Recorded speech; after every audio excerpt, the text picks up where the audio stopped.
Jour 2 des manifestations contre la mission de l'Organisation des Nations Unies pour la stabilisation en République démocratique du Congo, la MONUSCO, à Goma, ce 26 juillet 2022. Les bureaux et les entrepôts de la mission de paix onusienne ont été pillés et incendiés par les populations qui dénoncent son inefficacité à restaurer la paix à l'est de la RDC. Les manifestants ont érigé des barrières de pierre sur les principales artères de Goma, paralysant les activités dans la ville. La MONUSCO a évacué ses agents de ses différentes bases situées dans les quartiers de Mabanga Sud et Katindo.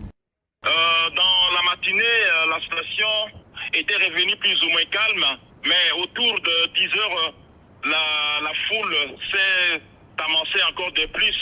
Dommage que à l'intérieur, pour se protéger, la MONUSCO aussi, comme hier, aujourd'hui aussi, ils ont commencé à faire des tirs de sommation et nous avons déploré le cas de blessures, aussi des pertes de vie humaines. Tout a commencé par une marche silencieuse contre la MONUSCO à laquelle prenaient part une centaine de résidences de Goma le 25 juillet 2022. Depuis, la tension s'est amplifiée dans la capitale provinciale du Nord Kivu où la police, elle-même accusée de prendre part au pillage, a été déployée pour rétablir l'ordre public.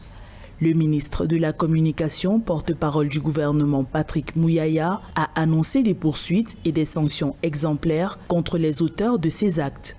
La MONUSCO était venue chez nous sur l'invitation de notre gouvernement. S'il y a un avis contraire vis-à-vis de l'appréciation de la MONUSCO, je crois que notre gouvernement va prendre toutes les mesures qui s'imposent. Mais aller faire des actes de vandalisme, de blessures ou de pertes en vie humaine, nous ne gagnons pas à cela. L'exécutif congolais a fermement condamné le 25 juillet les actes de vandalisme visant les installations et le personnel de la MONUSCO présentes dans le pays depuis 22 ans. Ces violences interviennent alors que le processus de retrait progressif de la MONUSCO est en cours dans le pays.